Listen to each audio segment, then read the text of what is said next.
Nothing's going on in the world. Probably the most interesting thing I saw today, not today, it would have probably been maybe yesterday, was that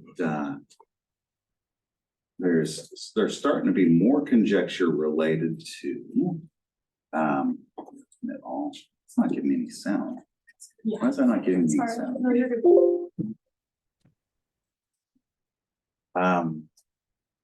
Election conjecture. So who's running where and when? And so there's I've noticed in the last week, there's been more people saying that kind of projecting out that Biden won't run. And it's like, okay, so what's the plan here? We can have him not run. Is Kamala Harris gonna run? Is he worried enough about some of the stuff that's going on that he's gonna step down? If he does that mean we'll have our first female president? Like I can see that happening next year. That way you get kind of a trial run. But I don't know if they'd work it like that. It's like I got no clue. It is one of those interesting thoughts. But we'll see how that goes. And so I might be a little bit more low energy today. Just because I'm still eating. Spotlight. Let's move this over some. I think I can do that on here. Yeah. If I hold it.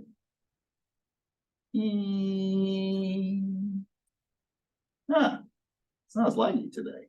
That's excellent. All right, we'll make this up a little bit. Okay. So I need to talk to you all about. This will probably still be in my downloads. Participant has set the speaking language to English. Well, this is the South. I don't know if that's what we speak here. Let's see. Downloads. This is criminal. Not that one. This one. Like the PowerPoint's helpful. I want to see if there's anything I need to talk to. Rico. I need to talk about Rico. Okay. So what I will do, see what I've got in here for Rico. So I've got some excerpts there. Good. Okay, so we finished out with accomplices and that kind of stuff. We've already started talking a little bit about conspiracies.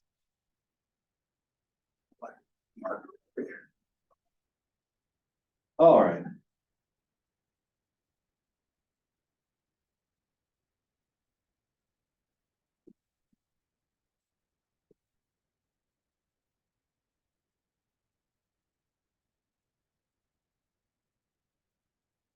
Conspiracy versus Rico. What's the difference between the two of those?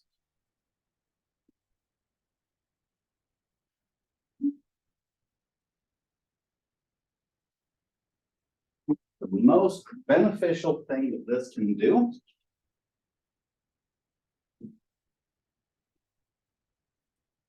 conspiracy goes after money. Or not conspiracy, Rico. Rico goes after everything associated with any type of well,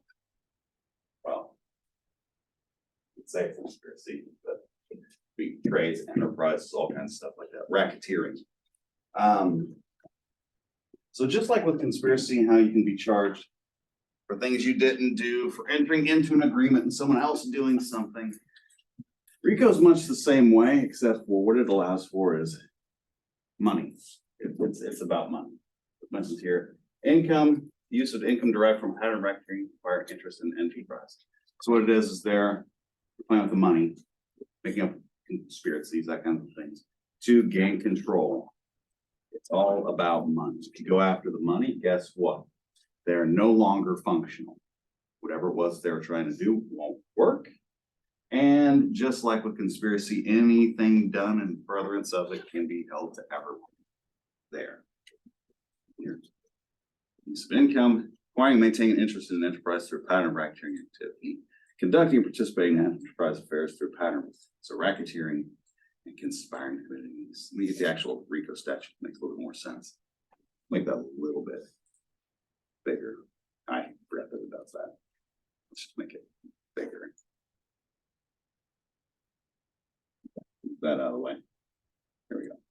All right, so here's some excerpts. If you want the whole thing, it's fairly long. I brought my book with me. You can it's quite a few pages to deal with this. So if you look. Okay, Racketeering, Influence, and Corrupt Organizations Act. Beneficial interest includes person of interest is a beneficiary. Beneficiary pursuant to any other arrangements. Enterprise, this is how you define enterprise. Pattern of racketeering activity. And notice that there's a jump, there's a 1, 2, 5. So there's 3, 4, 5, all the way to 9. There's might be some more after that one too. I just grabbed the most important ones associated with this. That one's a pretty important factor right there. Pattern of racketeering activity. Means 2 or more occasions of conduct. Why? You're trying to establish history, right? You've probably heard in like mob movies, we're trying to establish a pattern here. You need 2, right? That's all it means, just those 2. You need to have a history and then you need to have current to establish that there's a pattern, right? Include constitute racketeering activity related to the affairs of the enterprise, not isolated, not so closely related to each other and connected at one point in time to constitute a single event. So that's a big one for whenever we're trying to establish that. It's got to be distinct. Okay.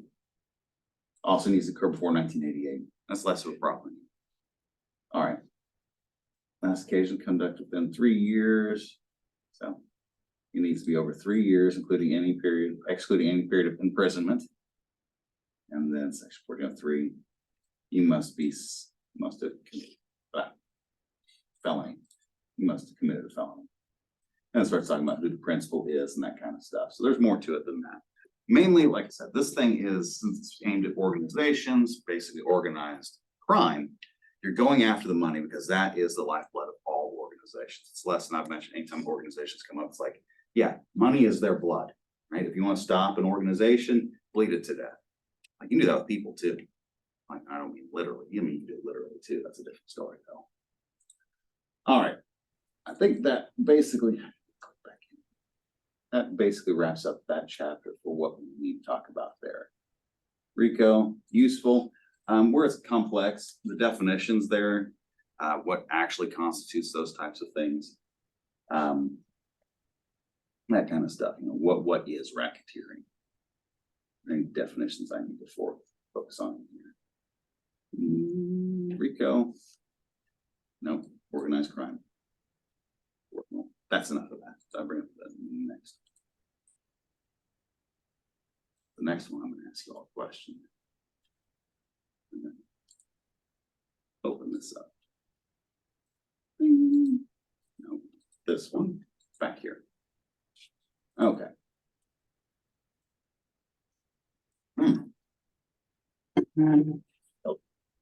Question. Got an idea.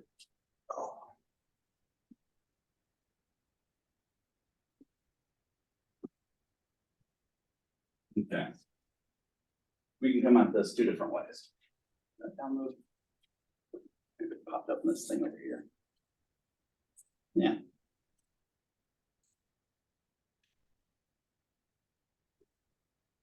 Okay. Actually, let's hold that thought for a second. We'll start out with this. There's a question I'm going to ask you. I just don't know if it's appropriate just yet. I think I will. We'll go ahead and start there. There has been a social change taking place in the last few years. I think I might have mentioned it because we were talking about it in my research methods class, and it had to do with it was the gender versus sex. Is there a difference between those 2 things? If this is a law class, this seems only a cursory relationship. I'll make it relate in a second. This is something our society is wrestling with right now to some degrees, right? Some places you go, these 2 things are synonymous. Some places you go, they'll say these things are 2 distinct things, right? Does that sound familiar? You guys had that conversation before somewhere at some point in time. Can you tell me what the difference between those 2 things is for those who hold it as different? Sex is biological. Okay. This one's biological, right? Okay. It has more to do with like gender identity too. Ooh, another concept, identity. Put that down here. Okay.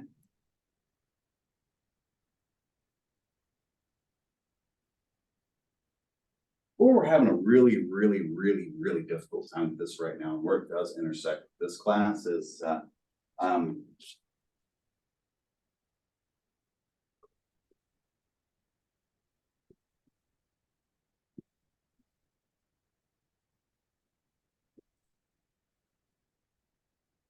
There's a choice there.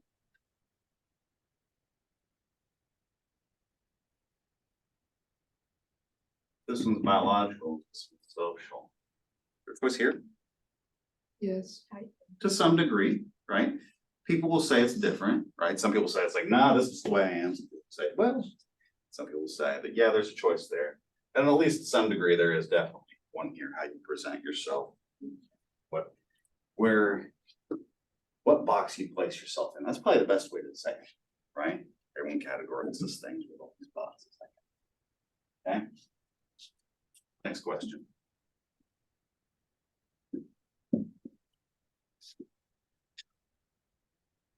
When do you make that choice? That differs for everyone. It does. Okay, so what are our ranges?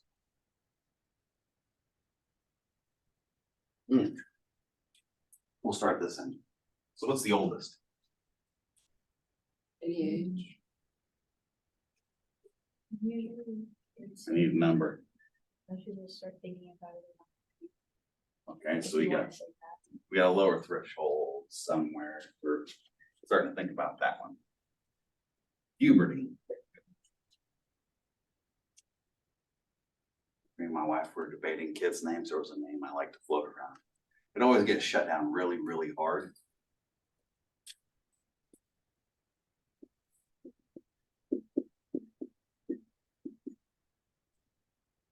Purvis Pubert. Tell me that's not an awesome name. A nickname maybe, but not as the actual name. Okay, if I said the name Melvin Purvis, do you guys recognize that name? Got at least one of you does. Said government man. Yeah. Those of you who don't recognize that name. Oh, that sucks. Is that, yeah, that's the name you floated. Yeah, it was horrible.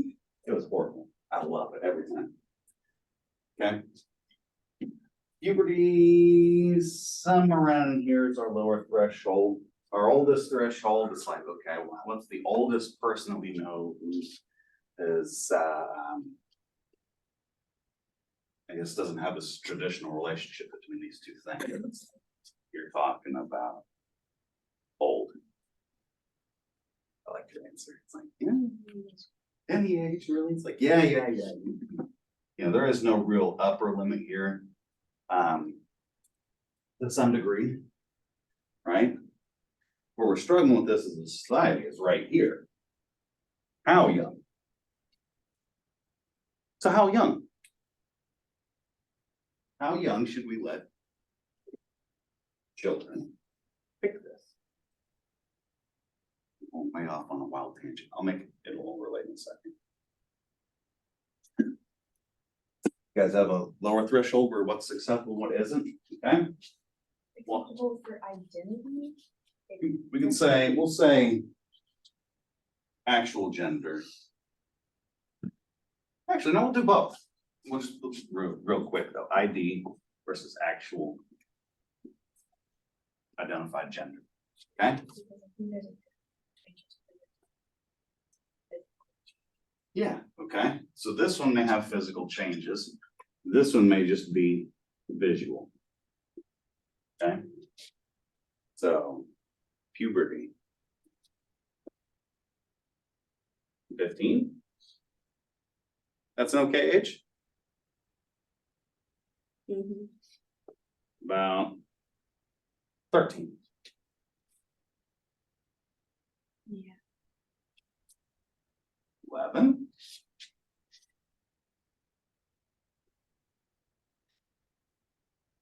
10. 7. 4. Why are you scoffing at me? Why am I asking a question like that? It seems, there's something going on here. Why is it you guys, as I start getting more in this direction? You guys look at me like I'm being ridiculous. Well, some people hit puberty really early, but then the most common age is like 11, 13. Interesting thing. I remember the age was, I think it was 6, but it might be younger. I think a lot of people are talking about it's not necessarily. Big, big difference between the 5 years, 7 months, 21 days old. 1939, a woman gave birth to a child at the age of 5. Here, I'll share this with you all online. Nope, not that one. This one. Why am I talking about this? I'll show you why. Yeah. Some films have fallen around 6 weeks after diagnosis, Medina. She was 5 years, 7 months, 21 days old. That's interesting, right? So 5 is a realistic number. No? 5 is an extreme example, right? We as a people tend to get a little bit concerned when we start letting people make major decisions here, right? We start getting on these lower numbers. Why is that? That's my phone.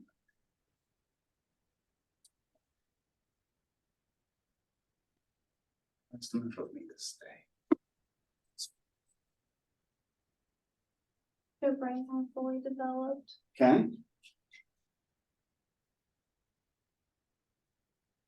They're also dependent, like in every other decision they're making, on their parents.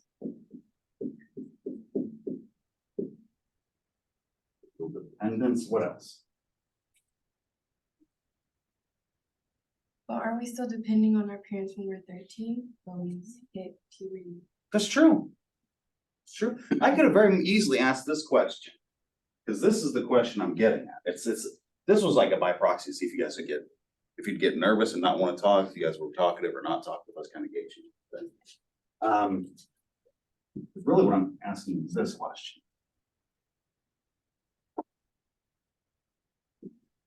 When are you an adult? You're not an adult until you're about 23, 25 years old. 23 to 25. Other numbers? Legally? I mean, everyone is different. Everyone is different. I feel like people's brains are not truly fully developed until like the age of 25. Because 21, yes, you're an adult, but I don't believe that you're still making stupid decisions. Yes. Then you have to get off your parents' insurance. at Yeah. 25 or You're still 24. learning, you're still learning how to adult, because some 18-year-olds, they're still being treated like a child with their parents. So they're still under their parents' bills and Okay. all of that. But when you turn 21, you're just now getting on your own. The girl I knew in high school was 17, had 2 kids, lived alone. She an adult. Not mentally. There's some question to those decisions, yes? Yes. I think There is. her. Okay, You so might feel that way. one of the things that's associated with this right here, is, are we talking intelligence? Because that's gonna be a problem, right? Because you start dealing with people who don't have intelligence. Well, there's a certain threshold where, what do we call that threshold? If you have a certain, like your intelligence is way much lower than the average population. It causes some problems when you live life. What is that called? You guys don't know. You guys really worry me. There's a few different ways to put it. I was wanting to see if you guys would. So.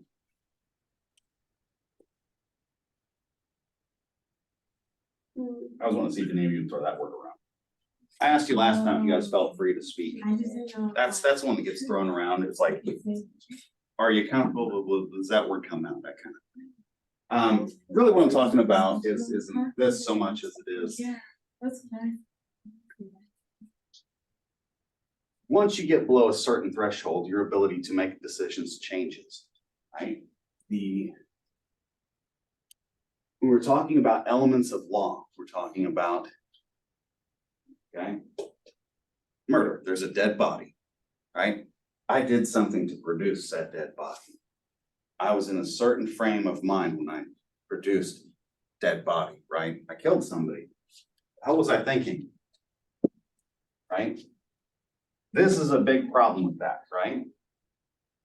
If you have a severe mental deficit, sort of retardation, right? You are, IQ is say below 8, right? You're gonna have some serious problems. We'll say it's below 7. No, you can't function well really at all. Most people like 80, lower 80s, like they have a hard time functioning. They really do.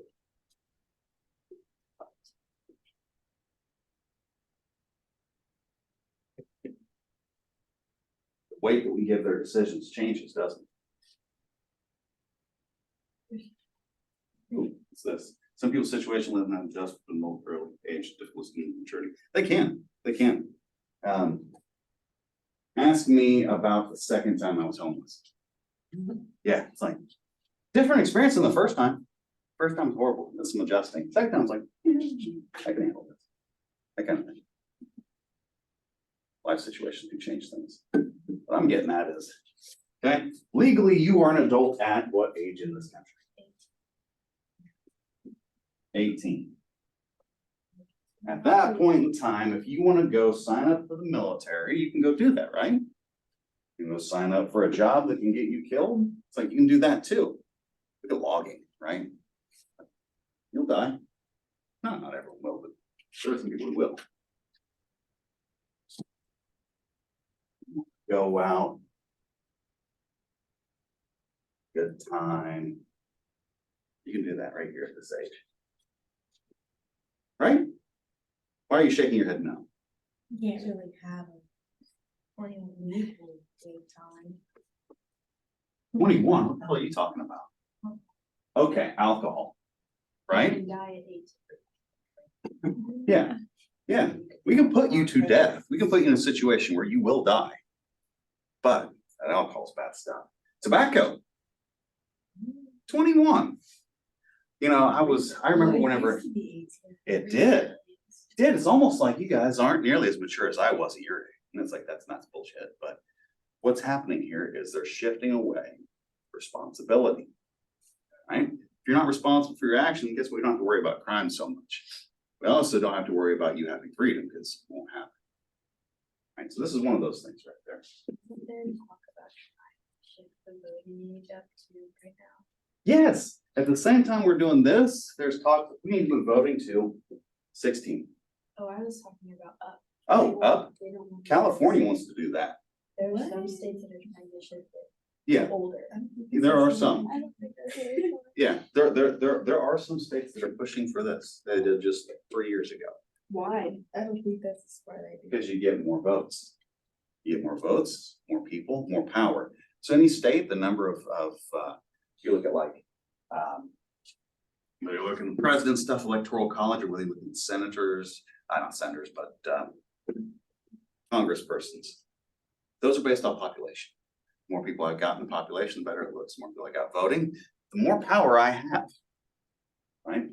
I was in Arkansas when this change happened. I was teaching a student there who was 19 years old. Was he 19 or was he turning 18? I can't remember if it was a freshman class or not. I'm not gonna be 21 before this kicks in, and I'm not old enough to be grandfathered into where I can go buy cigarettes now. I gotta wait an extra couple of years to go buy cigarettes. I smoke a pack a day. Oh, he was pissed.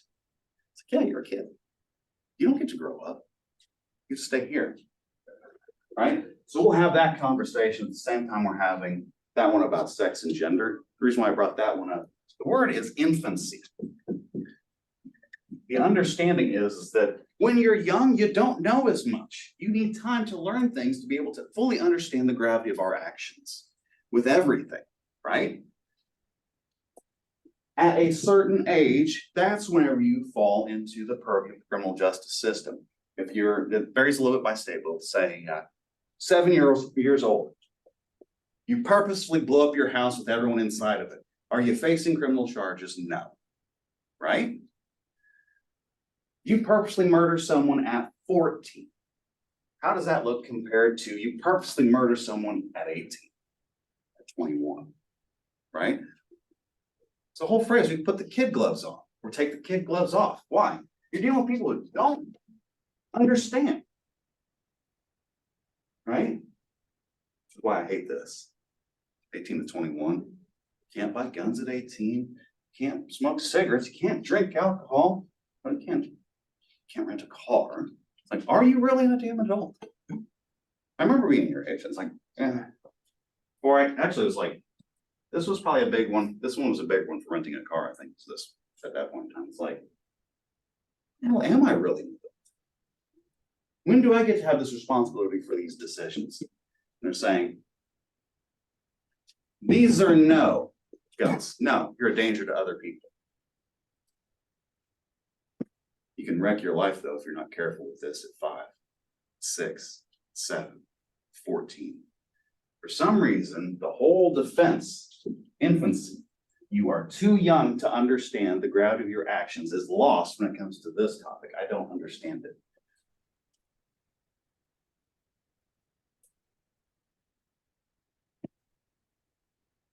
I don't get it. Depending on the state, there are exact limits, right? You know the juvenile justice system. If you fall within a certain age range, it's like you won't face any charges at all. They just it's legally not allowed. I've got that PowerPoint thing up. I could probably show you where a couple places where it's outlined that in here. Well, I guess I don't have that in there. I just outlined what it is. Oh, I had it in here. Intoxication, no defense, duress, self-defense. We'll get to that stuff soon. It's gonna take more time though. Dang it, I thought I grabbed that. Lastly, children can't form criminal intent. They don't lack the ability to do so. We'll pick up those two here in a second. For this topic, we've lost that, and we see that it's shifting. Strictly at that intent element, that's all this aims at. But guess what? You take it out completely, you don't have crime. There's no intent at all.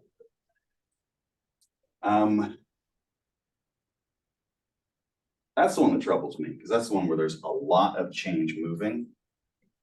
And at what point do we decide that we're no longer going to use this as a defense whatsoever? Right? Are we going to be unreasonable? Hold people accountable for things that they can't understand? Maybe. All right, so that's instance.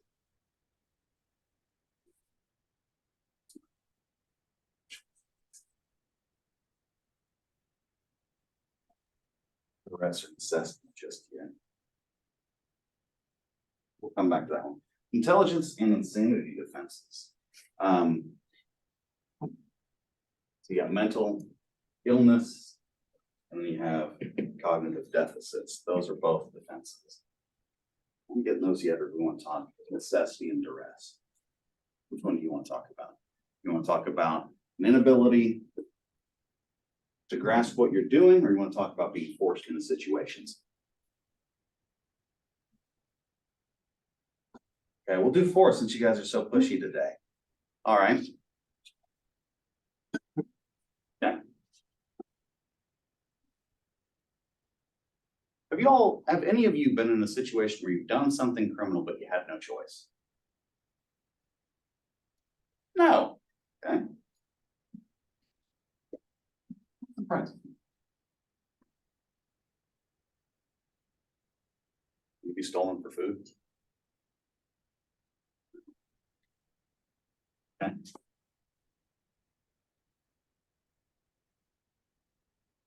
Take the crime at home now. What's something you've done here as a student that you didn't want to do, but you did so anyway in confines of the classroom? Like what's been the thing that you hated most in terms of your assignments, quizzes, exams? What's been the thing you've hated the worst? Discussion boards. Okay, how many of you taken online classes? I should probably all of you, okay? How many of you had discussion boards you enjoyed? Yeah, I asked a different question. Yeah, I like that you had one. Good. I asked it that way because I want to see how many. No, that's not the question I thought you were gonna. Yeah. Okay. You did so anyway. Did you go ahead and post them anyway? Why? You have to. Why? For a grade. Hold on. Let's write this down. Discussion board. You're doing it for a grade. We've yet to establish why we're doing it for that grade. Why are we doing it for that grade? You're paying to take the class. For what? You're paying to take the class. Okay. We'll say, getting our value, money. What else? Education, How so? so you're learning. Credit. It's supposed to like be like this back and forth, but it doesn't work out that way. No, because people are awkward. People are awkward and sometimes me on discussion board. Yeah. That's much better than the reasons I usually hear. From my side, what it is discussion, I seldom use, like if I use them for my classes, usually what I do is it's like just kind of sign in and show you were here this week. Oh. Usually what it is because out of any class, let's say 25 people, right? Means 5 of them will actually post before the deadline. The rest of them will post 1 hour before the deadline. And it's like, go ahead, have a discussion. It's gonna be panicked in at 12:01, right? That kind of thing. Okay, so your discussion board is part of your class. You're doing it because you have a choice, because you want this grade. You want this grade because it has some intrinsic value. You paid for the class. In theory, there's some learning, at least some credit associated with it, which gets you where? Where do we want these things? Okay, degree. Okay, eventually, that money will go here, credit will go here. In theory, some learning takes place. Value is a question, depending on what you all do with it when you're done. So, what are we doing this for again?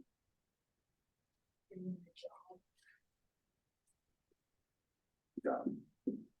What job? This is that same thing I was talking about that first day of class. Work on that. So let's go back over here. Right? You did it. Did you have a choice? Yeah. Yeah, right? You can choose to fail. People do it. People do that. That's one of my favorite things to see sometimes. Not for what it does for them, but because it puts on a hell of a show. If you guys ever find yourself, you will find yourself on the other side of this, whether you're in front of a classroom, in front of somebody, or over someone else. It's like, I don't know what it is, but there is something about some people who just like to, I'm gonna start a foot race, but the gun that's gonna go off to signal that it's time to go, I'm gonna shoot it into my foot, and I'm gonna howl as I start walking, and you're gonna see the whole thing as I don't make it. It's like, that's some people with any task you give. That's a different story, right? But you can choose to fail or to attempt, right? And maybe that attempt is successful, right? Because you can still end right back here. Or you can end up with success. Okay? But if we put enough on the scale over here, eventually that choice goes away, right? Every decision you have those great scales at play. Okay. I said scales of justice. You guys have seen this, right? Yeah, quite literally, just scales. You're weighing these things. If I put enough weight on this side, you have no choice.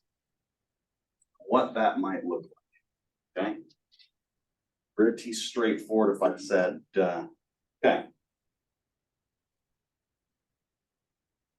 You're on a bus. That bus is ready to go at least 55 miles an hour, can't slow down at all. You guys know what I'm talking about? No, good, okay. So we're gonna run with this for a little bit. Can't go under 55, otherwise Are explosives. you talking about speed? Yes, that's what I'm talking. Okay, right? In that situation, they can't slow down. You go into a 45, guess what? It doesn't matter. 25, I'm not slowing down. I'm gonna keep going. Right? You don't have much of a choice. Yes, there's a choice, but the choices here are so shitty. This is the best option, right? Now, the difference between necessity and duress, the big difference you will need to know. Duress is done by people, right? Duress is the guy who put the bomb on the bus, right? He's the one putting everyone into duress, right? For whatever criminal actions they have to do to keep their lives going. It's like, yeah, they're justified. Necessity is different. Have you ever heard of the TV show called Survivor Man? Bear Grylls. Mhm. Okay, he is a little bit more famous. I don't know what it is about his TV show. Every TV show I've watched of his, at some point, he eats or drinks something foul. I don't get it. Larry Stores. That's necessity, right? You're out in the wilderness. You're out in the wilderness. You go on a hike, you get lost out in the woods. You've been out there 3 days. You come across a cabin that's fully stocked. I'm kicking in the door if I can, or at least smashing in a window, getting whatever I can. You're not gonna be held responsible for any of it. Why? Your life is at stake. In that situation, nature's put you into this. You'll attempt or you'll die, right? If you do it, maybe you'll live, right? You break into the house, maybe you got enough to keep you going. Maybe. It's like if you're off in northern Canada, it's like still a good chance you die, right? If you get caught halfway through, like you're ransacking the place, it's like, can you use that as a defense? Well, it would depend on where you're at, right? If you're 100 miles from anywhere around, it's just you and the police officers. Okay, I understand. Let's get you to the hospital, kind of. You're going for fun. It's a different story. That's just necessity and duress. All right, infancy. Before we get to insanity, insanity takes quite a bit, and then we'll talk about the trap and that kind of stuff. Okay, ignorance and mistake don't matter. They don't. Basically, what you start talking about there is best case scenario is you drop the seriousness of the crime, right? You're dealing with like the recklessness, those types of things. Ignorance and mistake don't exist.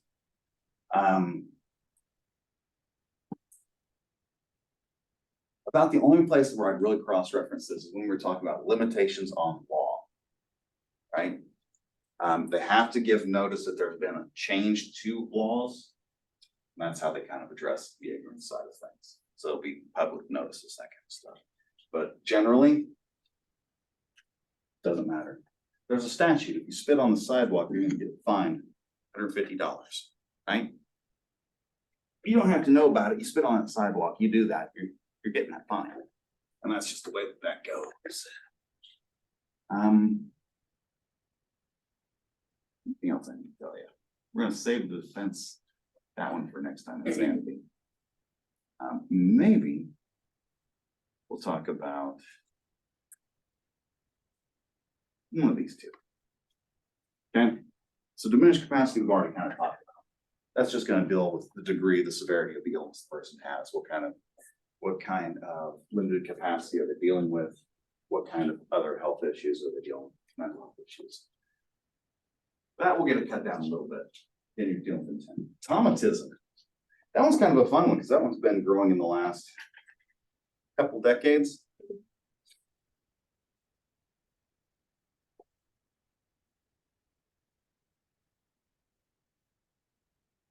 Anyone ever take any sleep medicine?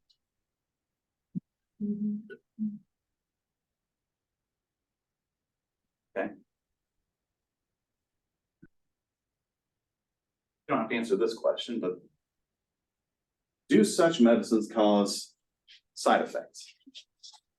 Yes. What are some of those side effects? You guys ever watch those commercials? Where it's like, see, happy family out playing in the sun. This medicine's for whatever disease, may cause depression, suicide, da, da, da, da, da, da. And they rattle off a whole bunch of other things. Yeah. Okay. How do you know crime that was committed by the person was something that they are responsible for and was not the product of medicine that they're taking? How many people have slept walk? Yeah. Who's responsible for what you do while you're sleepwalking? I don't know. I woke up naked at my neighbors. I know they weren't too appreciative of it, but it all worked out. No, it's like, yeah, it's like stuff like that happens. I actually had a coworker whose mother would do that. And of course, she's an elderly lady, so it's like really freaky. But it's like, is that a ghost? No, but it's still hard to see. Who's responsible for that? How do you go about proving that it wasn't you? I didn't do this. I took my sleeping pill this night. I woke up, I'm out in a ditch 30 miles away, and there's blood all over my vehicle. What in the hell am I gonna do? Right? Should I be held responsible for that? I wouldn't think so. That's why I have this in there as a defense. Right? You have to show that you were conscious, unconscious, semi-conscious, whatever. It's one of those things here. I think we talked about this before. Epilepsy, did we talk about that in here? It's like if you drive, you have epilepsy, you're gonna be held responsible for that. Don't, that's fine. Same kind of thing here. Is that like the same thing you use if you're No, due to like some condition, like you didn't know? if you didn't know about it, then yes, because then you're not responsible for it, right? If it's something that's diagnosed later, like you had narcolepsy and they just found out about it. That's what you'd be looking at here. This is more for those kinds of things that you don't have much control over, whether it's, say, epilepsy, concussions, sleep medicines are probably the biggest one in the last 20 years, just because there have been such an explosion in that area, and you hear the weird cases of like, I think it's probably 3 or 4 of them. So-and-so got in a car, drove, ran somebody over, killed somebody, got run over themselves. It's like, who's responsible? Ooh, not an easy thing to figure out. When you start, you were asking if that would also be a defense for, what was the question you asked? I was just like, oh, Yeah, it would just depend, like if it's something that you knew about or didn't know about, this one could be it. But the main thing is these are things that happen automatically. Think of it almost like a reflex. Really, I mean, you aren't in any control whenever, like, hold your arm, bang, your arm, right? Same kind of thing for this stuff. You took medicine, you're unconscious. You have no control. Epilepsy, it's like you don't control when those things go off. It just happens, right? If you had some control over it, then you're back responsible. That's like drinking. You're responsible for it. Entrapment. That one I'll probably spend a bit of time on. I'll give you the brief bit, and then we'll spend some time going through it next class. So entrapment. Basically, when you're dealing with entrapment, is that the idea was not yours. You would not have followed, committed said crime, whatever it is, save for the fact you were convinced to. They costed you, a governmental agent, whether that's police officer, whomever, doesn't really matter. Right? And so that's entrapment. There's a couple different ways you go about defending that kind of stuff. We'll get into that next time. Is it kind of like an undercover detective? It can be any number of things. So I was gonna pull up, take some time to pull up a few different cases where I can show you. It's like, it can be prisoner in a cell with you. It can be undercover police officer, federal agent. It could be a friend who's turned informant. It could be any number of things. So if you're acting as an informant, you're always a governmental agent. And so the rules that bind you change a little bit. The last thing I'll say today is that the standard that you have to prove these, so like the prosecution's burden, beyond a reasonable doubt. For vast majority of these, it's just preponderance of the evidence. You're putting forward a defense, just show me that it's more than likely. Some of them, it'll be clear and convincing. It'll be directly written into the statutes themselves. Like a lot of the mental illness ones tend to be clear and convincing clear and convincing evidence. It's a little bit stronger than honors the evidence, but still nowhere near reasonable doubt. There's actually, I wish I could remember what book had it. A book I read once where it literally had the honest the evidence, clear and convincing evidence, and it went all the way up to reasonable doubt, and it kind of gave you a general idea of what exactly it meant, where it fit in that scheme. Let's see if I can find that too, because it was kind of cool. Basically, we start talking about this lower standard for these because it's the defense preparing towards easing the burden on the defense because we want to keep the innocent free. So with that, we'll pick up with entrapment, then we'll move to insanity, and then we'll probably come back and revisit that one a little bit. Depending on how much time we spend on the entrapment stuff, because that's fun. There's been some stuff, arguments put forward today that this high profile thing was entrapment. This thing here, this person there was informant. If I said Michigan governor, conspiracy plot to kill her, you guys know anything about what I'm talking about? If I told you that multiple people were brought up on conspiracy charges to kill a governor of one of our states just within the last 2 years, and that every single person who was charged was let go because of this, you'd think that that'd be high profile information you guys would have right readily available. It's not for some reason. It's not interesting. We'll talk about that next time.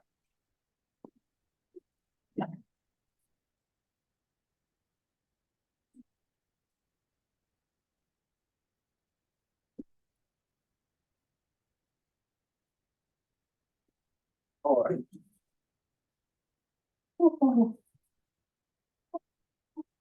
All right, I will see you all next time.